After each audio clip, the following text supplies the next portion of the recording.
Good morning, and welcome to the 2017 competition for the Daniel Wagner Prize for Excellence in Operations Research Practice. I am very happy that you are here. This prize is sponsored by the Informed Section on Practice and was established in memory of the late Dr. Wagner. The Wagner's main criterion is innovative analytical methods, typically in the mathematical modeling or the solution methodology. Further, the Wagner explicitly assigns great importance to clear exposition, as observed in the written papers already given to the judges and in today's oral presentations. In addition, the Wagner looks for proven impact rather than focusing on the size of the impact. Today, we have 6 remarkable presentations in the areas of logistics, marketing, criminal justice, and healthcare. You made an excellent decision on coming to these presentations. I can assure you, you won't be disappointed. These have always been one of my favorite presentations since I was in graduate school, more than 20 years ago. So you made an excellent decision. For those of you who did not have the good fortune to know Dr. Wagner, let me introduce him briefly. He earned his PhD in mathematics from Brown University. Upon graduation, he joined the Navy's Operations Evaluation Group at the Pentagon, working on operations research for naval warfare until 1956. After 1 year postdoc research at MIT, Dr. Wagner joined Burroughs Research Center, where he directed a group of mathematicians performing analysis for the development of digital computers. In 1963, Dr. Wagner formed a new company, Daniel H. Wagner Associates, Inc. During his years as president and principal owner of Associates, Dr. Wagner brought many high-quality research community. This led to significant advances in the mathematics of naval tactics, especially anti-submarine warfare, detection theory, and Wagner Associates delivers significant applications to the Navy, Coast Guard, and other clients, many of which applications are still in service today. After retirement from the firm, he founded Dr. Wagner continued his commitment to the field of operations research, serving in various positions with the U.S. Naval Postgraduate School and the U.S. Naval Academy. He was an active member of ORSA and then Informs for more than 40 years. The idea for this prize, the Wagner Prize, began at Dr. Wagner's memorial service, where many of his former colleagues gathered. It is made possible by generous endowments from the firms Metron Inc., Daniel H. Wagner Associates, and Applied Mathematics Inc. I am Patricia Neri. I am serving as the chair of the prize committee, and I am a principal consultant at IADSS Institute. I am grateful to the judges for their hard work in this year's competition. The members for the 2017 prize committee are Bill Browning, Alan Butler, Arnie Greenland, Mustafa Kabul, Alexandra Newman, Aurélie Thely, and Larry Stone. Throughout the day, we have 6 finalist presentations of 30 minutes each, with 10 minutes each for questions. Judges have first priority for questions. If time avails, we will allow questions from the audience. Please do not interrupt the presentation for any reason.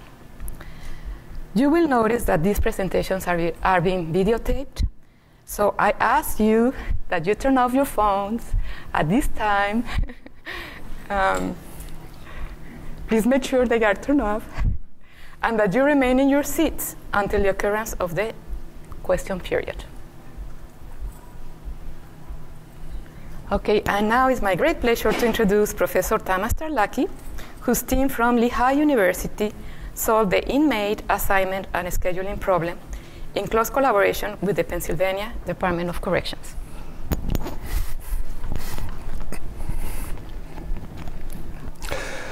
Thank you. Thanks for the nice introduction. It's our privilege to be here. Thanks for Informs and the Wagner Associates to organizing this impactful project every year. Impactful contribution. Special thanks for the jury for giving us the opportunity to present our unique project about inmate assignment in a large correctional system. And thanks also for our coach, Larry Stone, who helped us to shape up, to tighten our presentation. Today, from our team, I have my graduate student, Mohammad Shab Safa, Ansur Sharma with me, and also from the Department of Correctional Closest Collaboration, Brett Buckland, who will be available to answer questions at the end of the presentation. Our other colleagues, Lup Labani, George Wilson, and former graduate student Shatanya Gudapati cannot be with us today. The project is a unique inmate assignment problem and scheduling of their programs in the Pennsylvania Correctional System, which is the 5th largest correctional system in the United States.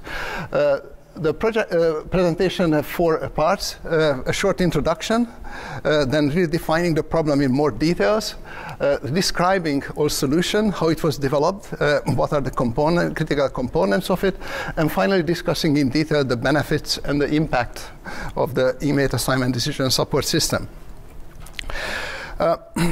Just a general setup. The United States puts in prison, incarcerates about 0.7% of the population. The United States has more prisoners than China.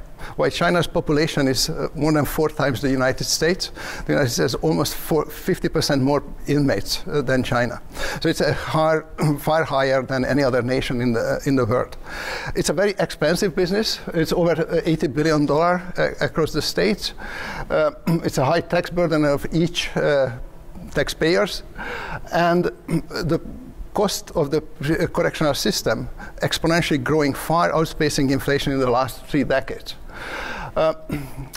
Due to limited resources, as every operations research project has to address it, this inmate assignment is causing overcrowding in the correctional systems.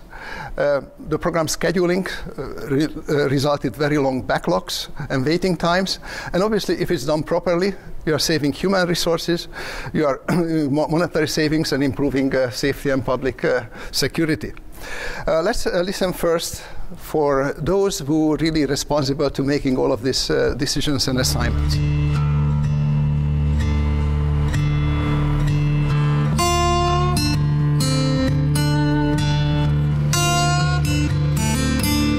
Pennsylvania Department of Corrections is comprised of 25 prisons that hold 48,000 inmates and employ 15,000 staff. There's literally not a place in Pennsylvania where you're more than an hour and a half away from one of our state prisons. It has a budget of $2.5 billion, and it's the 3rd highest line item in state government. Keep in mind that when you talk about 48,000 inmates into 25 prisons, you have to make decisions at who's housed where and with who. Putting people at a place where they can get the programs they need to get out is a critical piece of it, but probably the most critical piece is security. We have gang members, we have younger inmates who tend to be more violent, and when those numbers get out of balance, we have major problems in our facilities, from assaults to drugs. So population management is everything. Not to mention the cost of moving inmates around the system and trying to meet some of our rehabilitation goals, like a prison closer to their home, the closer they get to going home. So population management is a very key part of what we do. Prior to the Lehigh inmate assignment decision support system, OPM was a very cumbersome process involving. We receive about 50,000 petitions, which are requests to transfer an inmate for any number of reasons annually. And an office of 7 staff had to review each one of those petitions and determine the appropriate placement based on programmatic needs, medical concerns, security of the inmate and the facility where we would place the inmate, and a number of other factors that are taken into consideration, including bed availability at the facilities. As you can understand, it becomes very, very cumbersome for a group of people to do manually. And it really was pen and paper and hash marks on paper when you move someone, and it was a sequential process, meaning that if there were 200 inmates that we had to make a decision on where we would place them, you looked at the first individual and you made the most appropriate decision based on all the resources that were available for that individual. And then when you got to the 100th individual, all those previous resources are gone. So now you're not necessarily making the best decision for that individual. It all started with a phone call. There's someone calling from the prison. Lehigh professor Tomas Terlacki, known in the world of optimization for solving problems, was sought out by the Department of Corrections because it was having a problem of its own. So indeed, the project about 5.5 years ago started with a phone call. At the other end of the line was Brett Buckton from the Department of Correction, who, with the Secretary of Correction at the time, determined that actually this is a complex problem, but they cannot solve themselves. It's a complicated problem. They need it for help. I have to say at this point also, this is a unique environment. In any correctional systems, you are seeing criminal justice, social science, psychology, and other graduates, but there are no operations research professionals. There are no engineers even employed in the correctional systems. The process, as the director of OPM said, it was manual. It depended on the experience of the staff who made the assignment. There are a huge number of criteria which has to be considered.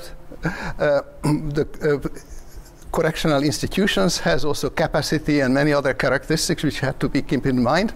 And even if all the rules are considered properly, there's still a greedy sequential assignment far from being optimal.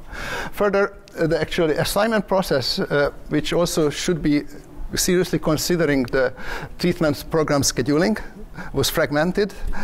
OPM and BTS were regularly exchanging information, but not regular enough to make any sensible use of the need of the inmates and the capabilities of the institutions.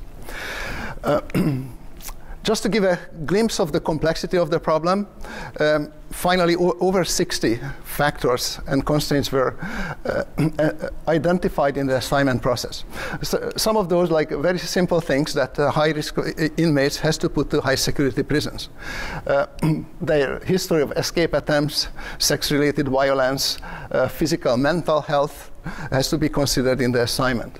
Young adults are a completely different category due to their special needs. Their special rehabilitation procedures has to be separated and dealt separately. And also the inmates' demographics in a prison has to be meeting certain distribution to reduce the risk of riots and other problems.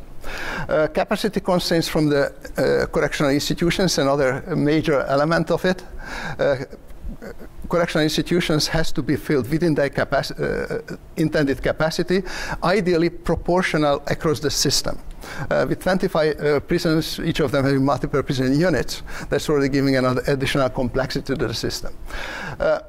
Being close to home, this has also obvious advantages, not losing connections with family, social contacts, higher chance for rehabilitation, and higher chance that the inmate is not returning to the system after being released.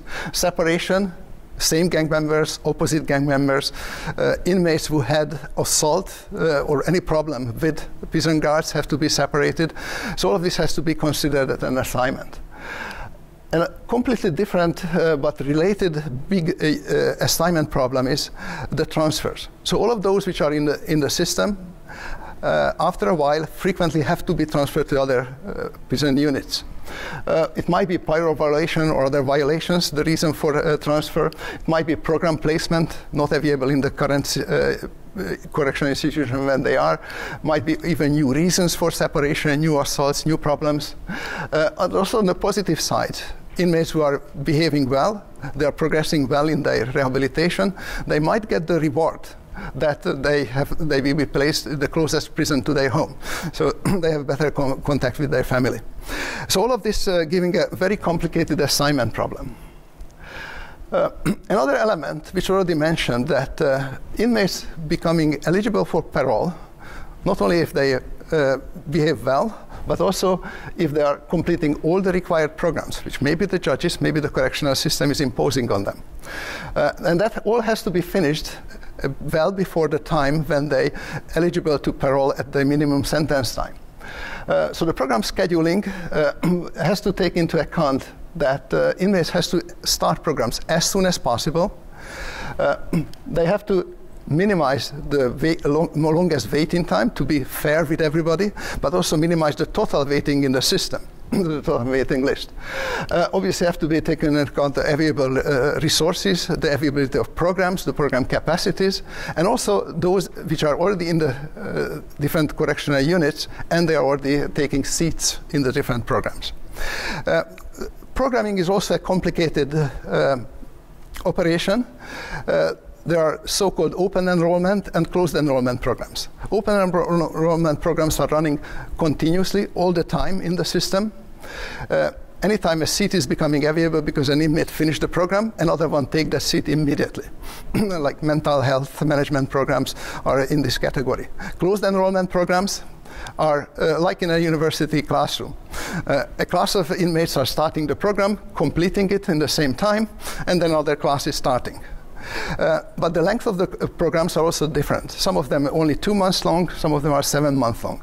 And also there are so-called clusters of programs, because certain instructors can offer a family of programs.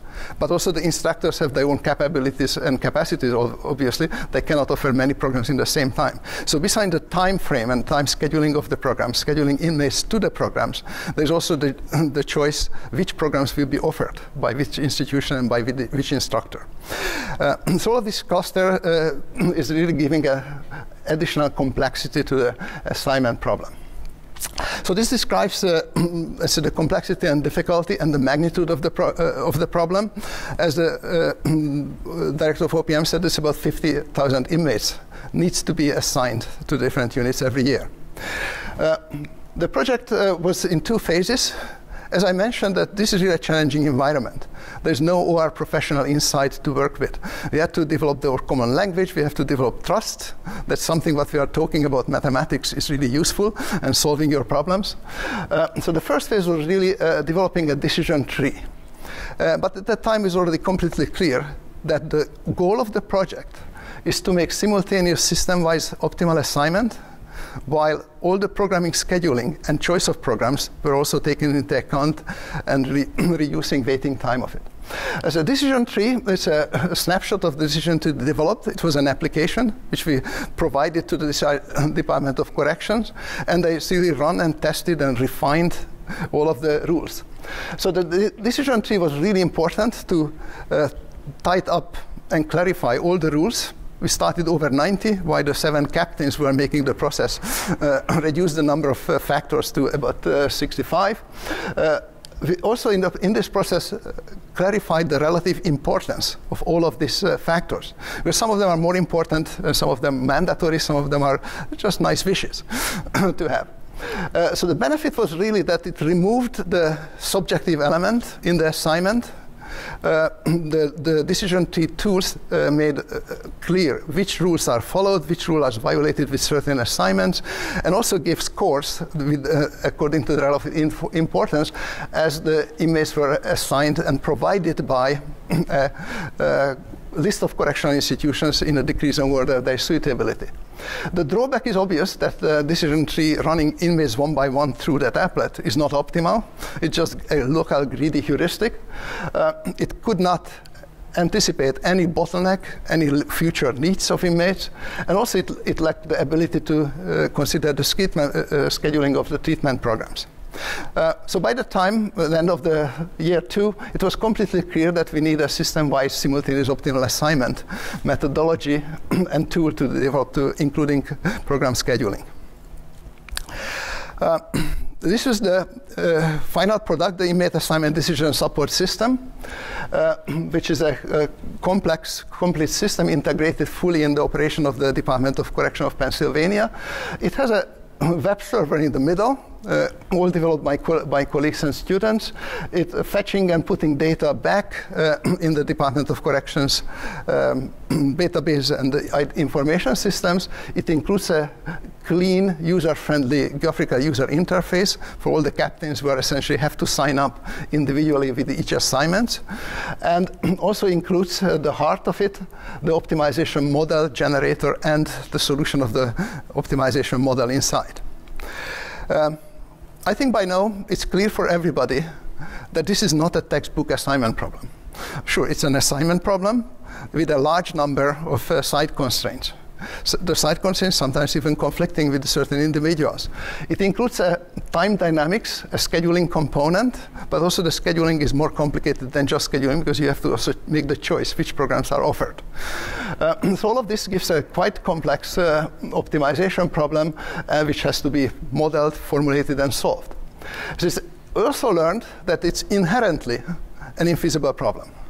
There are no enough resources, there are no enough capabilities to satisfy all the needs, ideally, for all the inmates. So we had to develop a system which allows violations. In the scoring system, we give different weights for the different, according to the importance of the violations. We modeled the program scheduling and the waiting times. And all of this different and sometimes conflicting objectives, we put it together in a hierarchically weighted multi-objective optimization problem.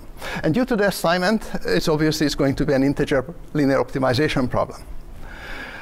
With all of that, the importance of the objective components is really important to understand. So we identified 6 categories. The most important, the highest priority is the violation of the general factors, except being close to home, which is the lowest priority. The second and the third group of factors, in the objective hierarchy, relates to the program waiting times. It's a bit more important to be fair with every inmate, minimizing the maximum waiting time. The second one is the system-wise optimum. The total waiting times, total waiting list is minimized. The next 2 components are really the correctional institutions' capacities.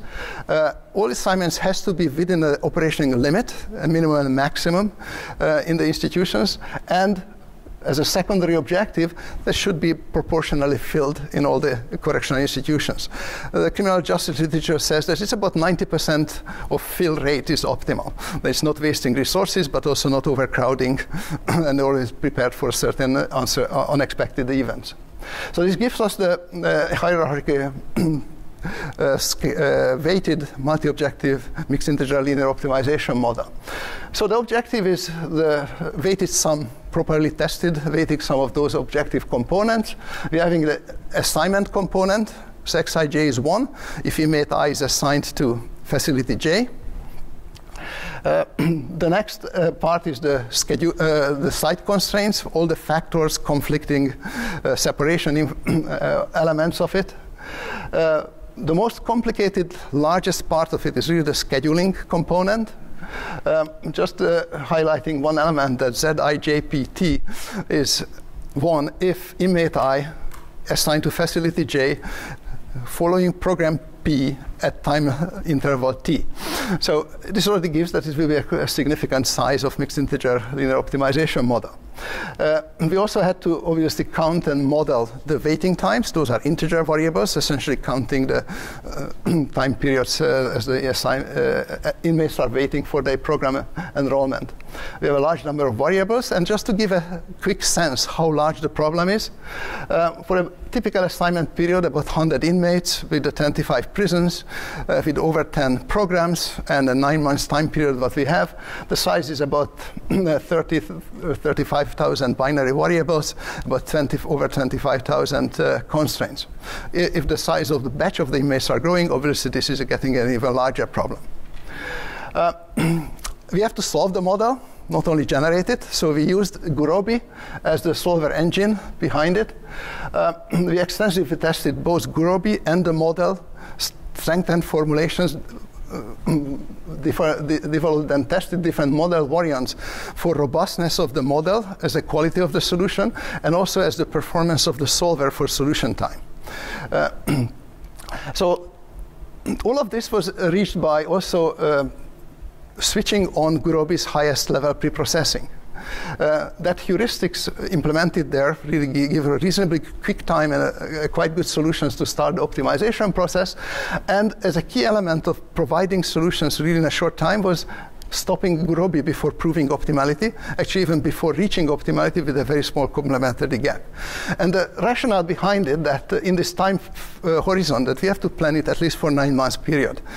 Actually, half of the prisoners, a large number of prisoners, are not in the system yet, which have to start their program 5, 6, 7 months from now. So there's equally good solutions, exponentially many of them, due to this openness at the end of the time period. So instead of allowing the solver to have the exponentially many good solutions enumerate, solve the solver in a few minutes time when it's almost optimal, and the solution is really good and excellent for the actual practical use. The user interface, just a quick snapshot. It's a clean. It allows simultaneous optimal assignment for a big batch of prisoners.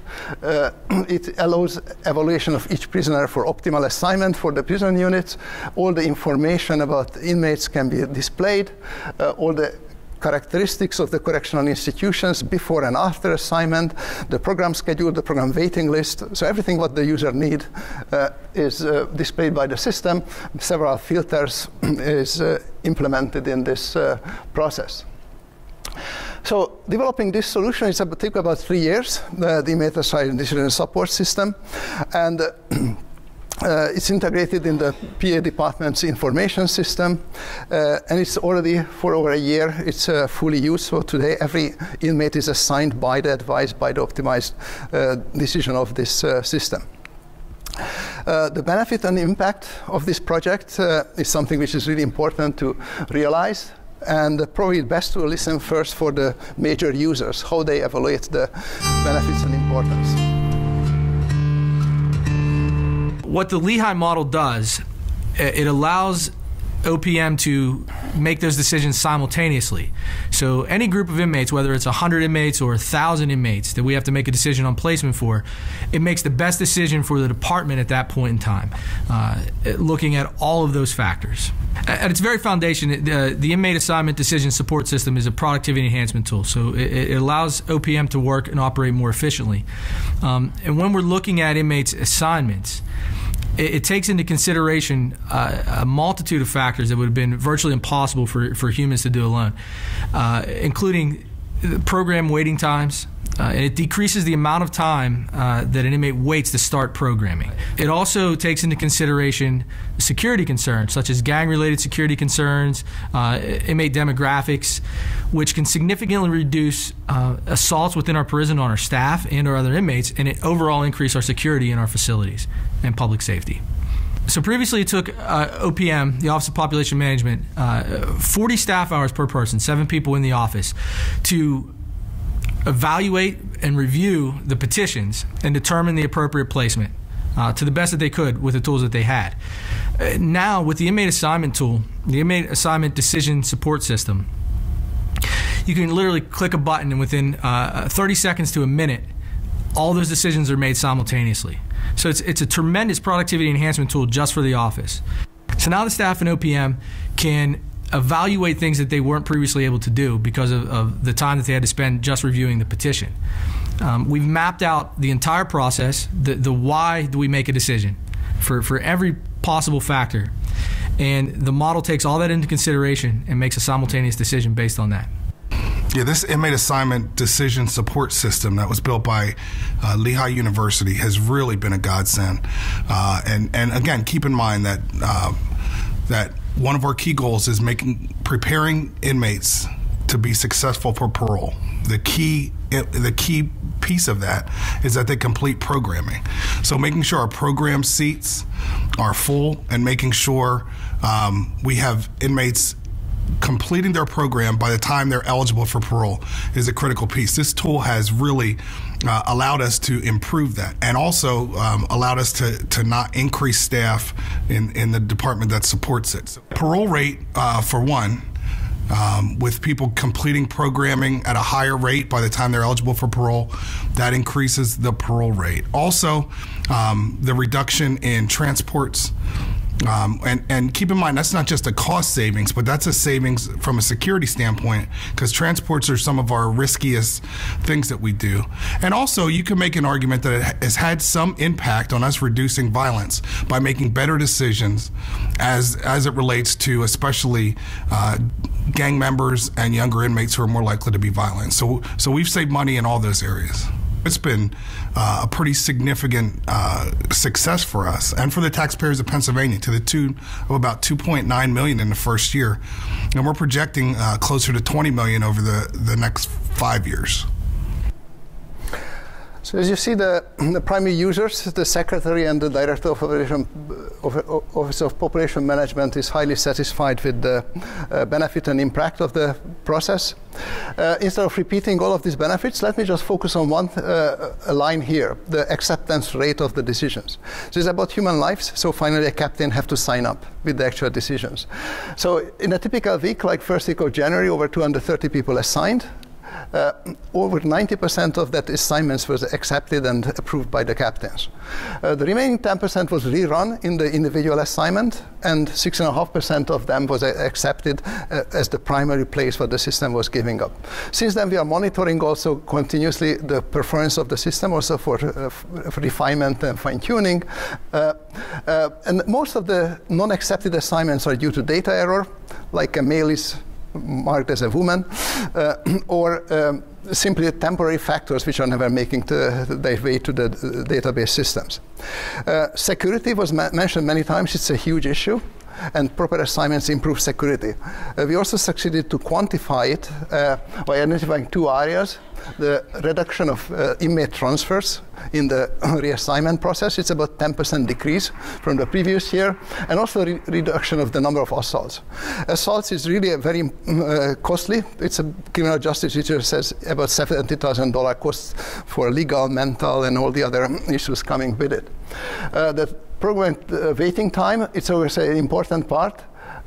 So the red and the green lines are the first and second quarter from last year, as the program starting in the cumulative distribution function. The blue and the purple is from this year after using the system. It's quite clear that the system produced dominant distributions, and detailed analysis also included the number of inmates says that in average almost 2 months reduction in the waiting times. So a significant amount of inmates are leaving the prison system much, much earlier. You can also look at like half time, that half time last year in the same time about 50% of the inmates were still waiting. Why now it's only 20%. The total monetary saving, as the secretary said, it's about $3 million for this year, over $20 million in 5 years' time. The most significant are really the waiting time and the assaults in all of those systems. As summary, it's a highly successful, highly rewarding project. We developed a completely integrated tool for the Department of Correction with significant monetary savings. And most importantly, I have to repeat that this was a unique project. It's a pioneering project. There is no trace of using operations methodology in any correctional systems. And the success of this builds the credibility and the trust that operations research methodology can be used to solve similar problems in all other jurisdictions, do other problems like logistics. So let me close this presentation with a very short testimonial from the director.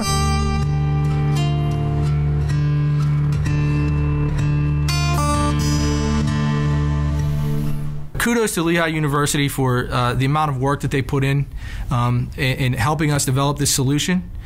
But I think the applications for this are virtually limitless in solving problems in corrections, complex problems in corrections. This tool can be used to manage treatment waiting lists. It can be possibly used to revamp our classification and risk management processes. The sky's the limit, really, with what this model can do with enough forethought and resources dedicated to enhancing this application. I think what we're most excited about with this tool is that it's revolutionary in the sense that there's not, to my knowledge, any other Department of Corrections in the country, and possibly even in the world, that's using a mathematical model to make these decisions.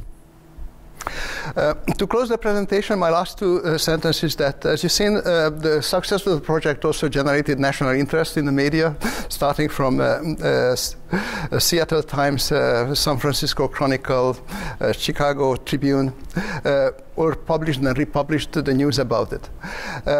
Last Tuesday, we also had the privilege of getting invited to the floor of the Pennsylvania legislature, both on the House and the Senate, being recognized for the significant contribution for the well-being of the Commonwealth of Pennsylvania. With all of that, thanks for your attention, and I ask my team members to come up if there are any questions which might arise.